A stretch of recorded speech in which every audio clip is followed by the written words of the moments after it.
আমরা হলাম ICDS supervisor চাকরি প্রাপ্ত বেকার, যারা 2019 সাল থেকে প্রিলি পরীক্ষা দিয়ে একটার পর একটা ধাপ পেরিয়ে আমরা আজকে এই জায়গাতে এসেছি। আমাদের 3 ফেব্রুয়ারি 2023 রেজাল্ট বেরিয়ে গেছে, তারপর থেকে অনেকটা টাইম পেরিয়ে গেছে। কিছু জনের নিয়োগ হয়েছে, প্রথম 136 জনের নিয়োগ হওয়ার পরে মাঝখানে একটা বিশাল গ্যাপ, তারপরে আবার নিয়োগ শুরু হয় এবং তারপর থেকে কিছুটা হওয়ার পরে শুধুমাত্র জেনারেলদেরকে দেওয়া হয়।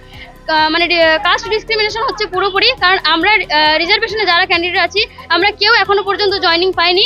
আমাদেরকে ডিপার্টমেন্ট কিছু বলছে না, আমরা বারবার আসছি, বারবার ফিরে যাচ্ছি, কোনোবার কিছু বলছে না। যখনই কোনো কিছু আমরা সবাই মিলে এখানে আসি জানতে, তখন বলে যে আমরা 10 জনের সাথে কথা বলবো, 2 জনের সাথে কথা বলবো, বাকি সবাইকে বাইরে যেতে হবে।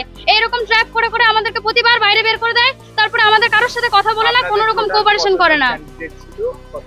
আমাদের 2931 জন টোটাল ক্যান্ডিডেট পাস করেছিল, সেখান থেকে 1543 মতো জয়েনিং হয়েছে, বাকি পুরোটাই এখনো বাকি আছে, পুরোটাই অর্ধেকের মতো বাকি আছে। আর সবাই SC ST OBC pH MSP এরাই বাকি আছে। এভাবে কি করে চলতে পারে? আমাদেরকে তো কিছু একটা বলতে হবে, কি ব্যাপার চলছে না চলছে।